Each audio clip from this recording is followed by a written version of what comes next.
Hi aspirants, welcome to our MVJ Infotainment channel. In this video, we will be learning what most significant current affair topics for the upcoming exams, High Court and FBO వాటి కోసం సంబంధించి నేను ఒక 10 topics అయితే select చేసుకున్నాను from PIB, Hindu and Indian express. అవి ఒకసారి మనం ఇక్కడ బ్రీఫ్గా చూద్దాం అన్నమాట. Okay, startup selected under National Quantum Mission launches one of the India's most powerful quantum computers. So ఇది ఒక సూపర్లేటివ్ కాబట్టి ఇది ఎగ్జామ్కి అపియర్ అయ్యే అవకాశం ఉందన్నమాట. బెంగళూరు బేస్డ్ స్టార్టప్ అనమాట ఇది, QPI. సో ఇలా ఉంటుంది దాని లోగో. ఇది ఒక India's most advanced powerful quantum కంప్యూటర్ని తయారు చేసింది. It is one of the 8 startup selected under national quantum mission. Okay, ఈ ఇన్ఫర్మేషన్ అనేది ministry of science and technology నుంచి మనకు వచ్చింది. సో మనకి ఎగ్జామ్లో క్వశ్చన్ ఏమని అడగొచ్చు అంటే, which of the following company has created this India's most powerful quantum computer అనేది అడగొచ్చు అనమాట. సో ఓకే, QPI ఇండస్ అనేది. అండ్ ఇది first full stock quantum computing system. ఇది ఫస్ట్ కాబట్టి మనకి ఎగ్జామ్లో అపియర్ అయ్యే అవకాశం అయితే ఉంది. నెక్స్ట్ మనకి శ్రీ జ్ఞానేష్ కుమార్, ఈయన అనమాట. Was selected as a chief election commissioner and 26th CEC అనమాట తను. సో ఇది మనకి ఎగ్జామ్లో అపియర్ అయ్యే అవకాశం ఉంది, ఎందుకంటే రీసెంట్గా కాంట్రవర్సీస్ నడుస్తున్నాయి కాబట్టి, ఓట్ చోరీ అది ఇది అని చెప్పి. సో న్యూస్లో ఉంది కాబట్టి ఈ టాపిక్ CEC ఎవరైనా అడిగే అవకాశం ఉంటుంది. శ్రీ జ్ఞానేష్ కుమార్, అది కాస్త గుర్తుపెట్టుకోండి. తర్వాత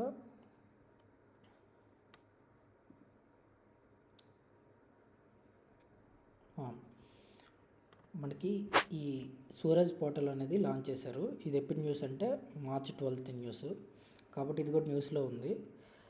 దీంట్లో ఒక ఈ PIB ఇన్ఫర్మేషన్ నుంచి ఒక 2 పాయింట్స్ మనం తీసుకోవచ్చు. PM స్వరాజ్ పోర్టల్ అనేది ఉంది కదా, ఇది దేనికి సంబంధించింది అనేది. దేనికంటే PM to participate in a program marking national wide outreach for credit support, అంటే లోన్స్ ఇచ్చేదన్నమాట. ఇది టు డిసడ్వాంటేజ్ సెక్షన్స్. అవి ఏ డిసడ్వాంటేజ్ సెక్షన్స్ అంటే schedule caste, backward classes and sanitation workers.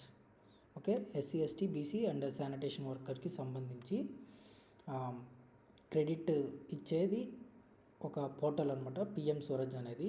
PM Swaraj అంటే ప్రధాన మంత్రి సామాజిక్ ఉత్తమ్ ఏవం రోజ్గర్ ఆధారిత్ జన్ కళ్యాణ్. ఓకే, దీన్ని ఈ మధ్యన అలాగే వేస్తున్నారు కాబట్టి అదొకసారి PM స్వరాజ్ అనేది గుర్తుపెట్టుకోండి. And one of the most important scheme ఏంటంటే నమస్తే. ఈ నమస్తే స్కీమ్ ఏంటంటే సఫాయి మిత్రాస్ అంటే శానిటేషన్ వర్కర్కి సంబంధించింది. So more than 3 lakh beneficiaries of various government schemes from the disadvantaged groups to participate over 500 districts in the programme. Okay, so wait a minute.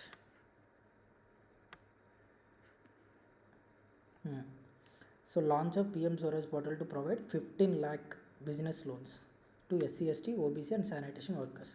ఈ 15 lakh మనకి ఇస్తారన్నమాట. సో మనకి PM స్వరాజ్ పోర్టల్ దేనికి సంబంధించిందని అడగొచ్చు, లేకపోతే ఎంతవరకు up to upper limit of the loan amount అనేది అడగొచ్చు, ఆర్ విచ్ కమ్యూనిటీస్ అనేది అడగొచ్చు. SC ST and OBC and sanitation workers అనమాట. ఓకే, అండ్ నమస్తే స్కీమ్ దేనికి సంబంధించిందని అడగొచ్చు.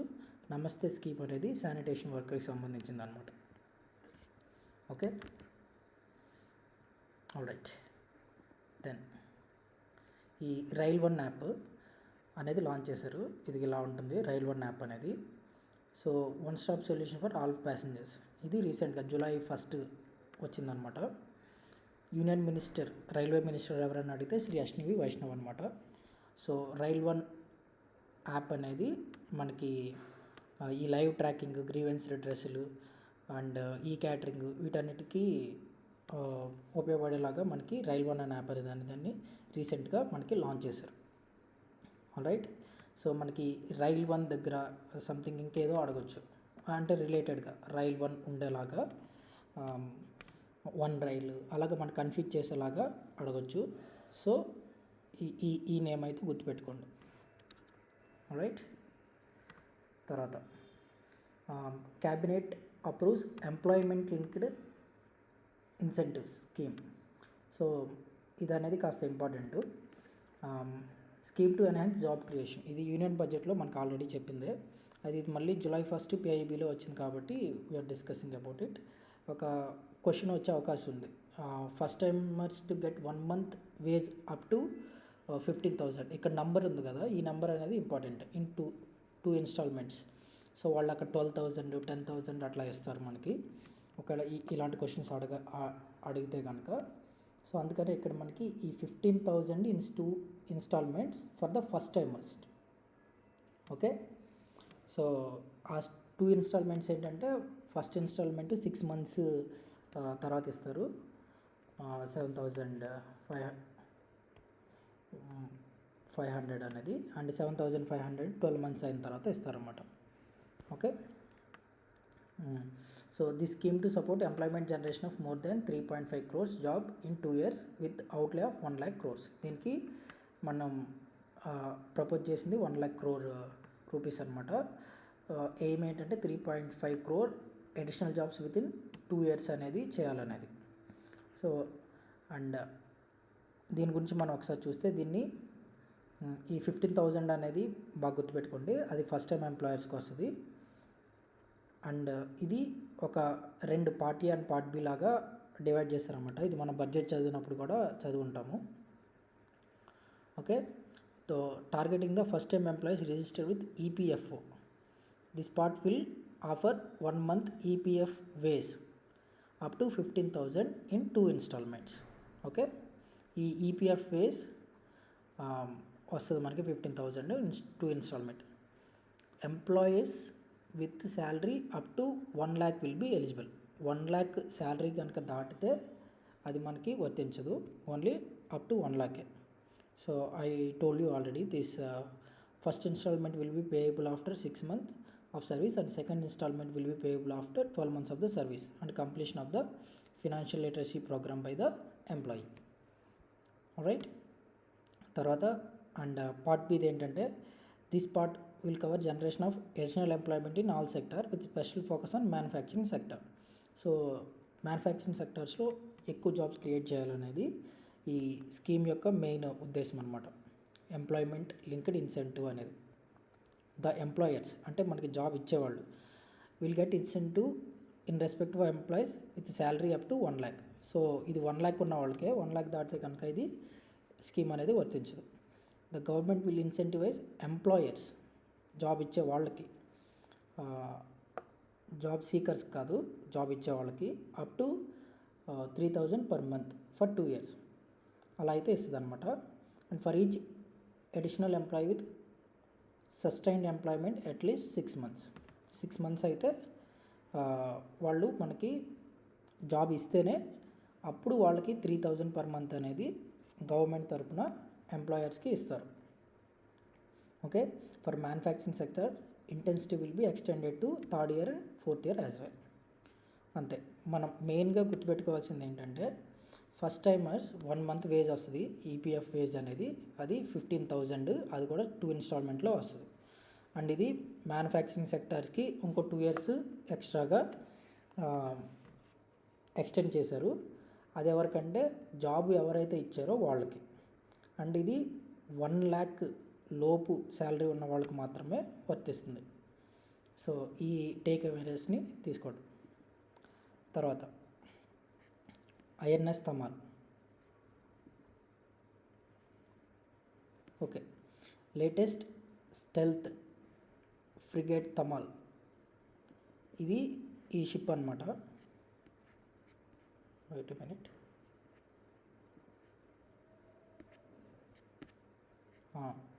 ఇది INS తమాల్ షిప్.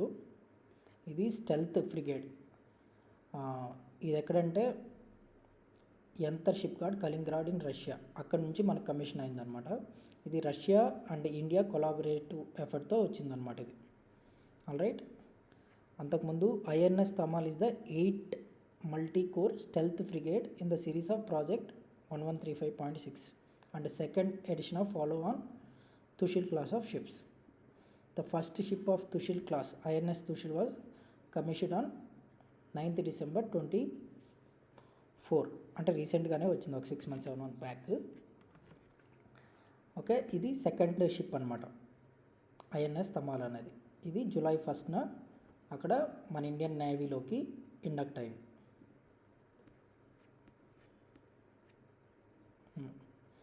అంతే. ఈ ఐఎన్ఎస్ తమాల్ లేటెస్ట్ అనేది గుర్తుపెట్టుకోండి. And it is collaborative effort between Russia and India. అంతే. ఇది మనకి ఇది ఆధార్కి సంబంధించింది. UIDAI successfully conduct face identification for pilot for NEET exam. ఈ నీట్ ఎగ్జామ్కి ఫేస్ ఐడెంటిఫికేషన్ అయితే తీసుకున్నారు. అండ్ మనం చాలా ఆన్లైన్ ఎగ్జామ్స్ రాసేటప్పుడు మనకి బయోమెట్రిక్ తీసుకుంటారు, కానీ ఫేస్ అథెంటికేషన్ మనకు ఆల్రెడీ ఆధార్ చేసేటప్పుడు మనం ఇచ్చి ఉంటాం కాబట్టి అది కూడా ఇండక్ట్ చేశారన్నమాట on a pilot basis. And we can expect this face identification అనేది మన ఫ్యూచర్లో మిగతా ఎగ్జామ్స్ కూడా ఎక్స్పెక్ట్ చేయొచ్చు అనమాట, ఆన్లైన్ ఎగ్జామ్స్ ఆర్ ఆఫ్లైన్ ఎగ్జామ్స్కి. Alright. Then India highlights forest conservation and sustainable forest management achievements at 20th session of United Nations Forum on Forest. Alright. India invites nation to join international big cat alliance. ఇది కూడా మనకి important. ఇది మనం తీసుకున్న initiative అనమాట. మనం తీసుకున్న ఒక alliance. India created this alliance. అయితే ఇక్కడ ఏమైందంటే ఈ ఈపీఐబి నుంచి మనం తీసుకోవాల్సిన ఇన్ఫర్మేషన్ ఏంటంటే India participate 20th session of United nation forum forest held at, ఇది న్యూయార్క్లో జరిగింది. Where was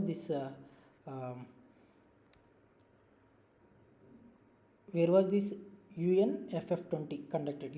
United nation forum on forest అనేది ఎక్కడ కండక్ట్ చేసిందని అడిగితే New York.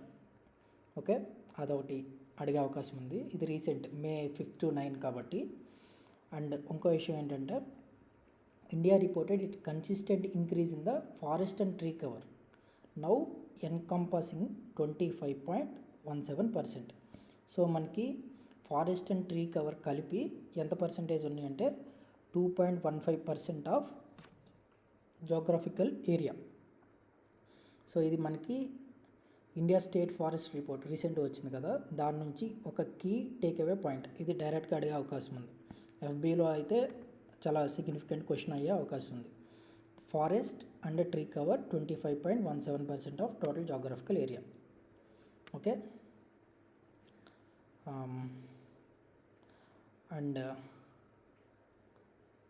1.4 billion seedlings under Ek Ped Maa Ke Naam plant for mother క్యాంపెయిన్లో మనం ఎఫారెస్ట్రేషన్ ఇనిషియేటివ్ కింద నాటామన్నమాట. అది కూడా ఇంపార్టెంట్. ఓకే, అంతే. అంత పెద్దగా ఇంకేం లేదు. ఈపీఐబి నుంచి అది మనం తీసుకోవచ్చు. ఇక్కడ మనకి UN ఫోరం ఆన్ ఫారెస్ట్ అనేది న్యూయార్క్లో జరిగింది రీసెంట్గా. And tree cover, forest and tree cover కలిపి 2.17% ఉన్నాయి టోటల్ ఏరియాలో. And green mission, India green mission and plantation ఆ మిషన్ ద్వారా 1.4 బిలియన్ సీడ్లింగ్స్ అనేవి ఏక్ పేడ్ మాకే నామ్ ద్వారా మనం ప్లాంట్ ఫర్ మదర్ క్యాంపెయిన్ ద్వారా మనం నాటామన్నమాట. సో ఈ 3 పాయింట్స్ అయితే ఇందులో నుంచి చాలా ఇంపార్టెంట్, అవి గుర్తుపెట్టుకోండి. తర్వాత India advocates global action on chemicals and waste at BRS COPs. BRS అంటే ఏం లేదు, a joint meeting of the Basel, Rotterdam and Stockholm conventions అనమాట. Held in Geneva from 28 May to 9th May 2025. ఇది కూడా recent అనమాట. Okay, BRS caps అనేది ఒకసారి మనం ఈ బాసెల్ కన్వెన్షన్ అంటే ఏంటో చూస్తే, Basel Convention is nothing but focuses on the control of transboundary movement of hazardous waste and their disposal. So ఎవరన్నా మనకు తెలియకుండా చాలా డంపింగ్ అనేది జరుగుతూ ఉంటుంది, ఈ వేస్ట్ కానీ లేకపోతే హజార్డస్ వేస్ట్ అనేది జరుగుతూ ఉంటుంది. అడ్వాన్స్డ్ కంట్రీస్ అనేవి ఆఫ్రికాలో కానీ అదర్వైజ్ సమ్టైమ్స్ ఇండియాలో కానీ అవి డిస్పోజ్ చేస్తారు. వాటిని కంట్రోల్ చేయడానికి బేసల్ కన్వెన్షన్ అనేది వచ్చింది. అండ్ దెన్ రోటర్డామ్ కన్వెన్షన్ అనేది deals with prior informed consent, అంటే procedure for certain hazardous chemical and pesticides in international trade. Okay, ఇప్పుడు మనకి ఏదన్నా ఒక హామ్ చేసే పెస్టిసైడ్ కానీ లేకపోతే కెమికల్ ఏదన్నా ఉంటే, హజార్డస్ కెమికల్స్ ఉంటే వాటిని ప్రయర్ కన్సెంట్ తీసుకొని మాత్రమే మన కంట్రీలోకి తీసుకురాగలం లేదా వేరే కంట్రీలోకి పంపగలం. సో దాన్ని రెగ్యులేట్ చేసేది ఏంటంటే రోటర్డామ్ కన్వెన్షన్. ఓకే, ఇదేంటిది? Waste disposal, hazardous waste. ఇదేంటి? Hazardous chemicals and pesticides. ఈ both are different. Basel convention and Rotterdam convention confuse అవ్వకుండా నీట్గా గుర్తుపెట్టుకోవాలి. తర్వాత Stockholm convention addresses persistent organic pollutants. Okay, ఇది one of the earliest convention అనమాట about organic POPs, అదే persistent organic pollutants పిఓపిస్ గురించి. ఇవి చాలా హార్మ్ఫుల్ కాబట్టి first one of the time లైన్లో చూసుకుంటే ఫస్ట్ కన్వెన్షన్ అనమాట స్టాక్హోమ్ కన్వెన్షన్ అనేది. సో ఈ మూడు కలిపి మనకి కెమికల్కి సంబంధించి, కెమికల్స్ అండ్ వేస్ట్కి సంబంధించింది కాబట్టి ఈ బీఆర్ఎస్ కాప్స్ అనేది 2025లో జరిగాయి.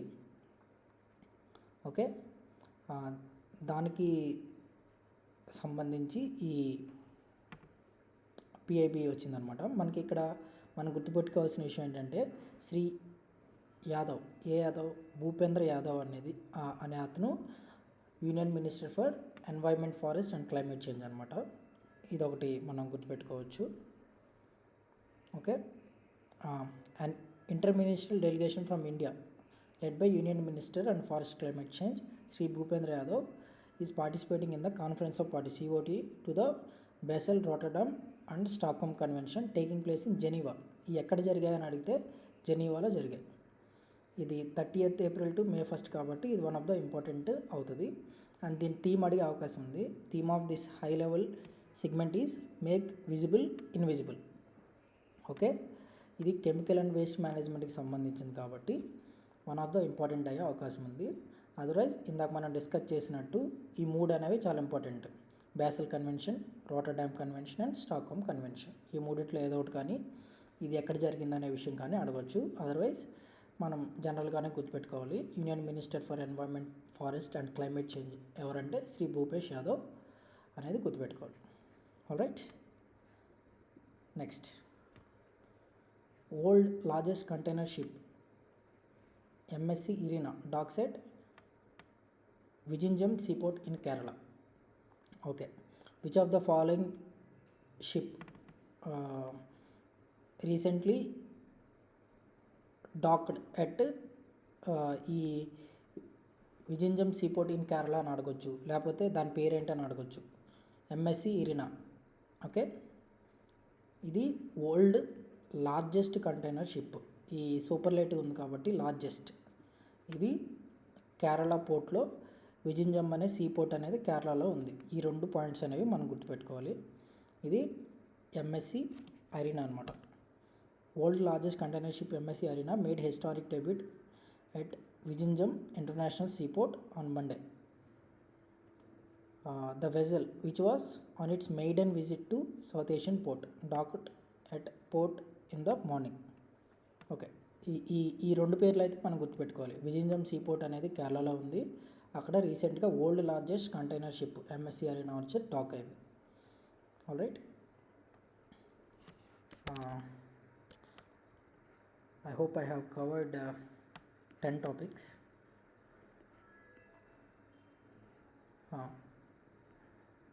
ఇంకా నేను కొన్ని ఇంపార్టెంట్ టాపిక్స్ అనేవి నేను తీసుకున్నాను. మెల్లగా వాటన్నిటిని కవర్ చేస్తాను. ఒక 150 టాపిక్స్ వరకు ఎగ్జామ్లో అపియర్ అవ్వదగ్గనివి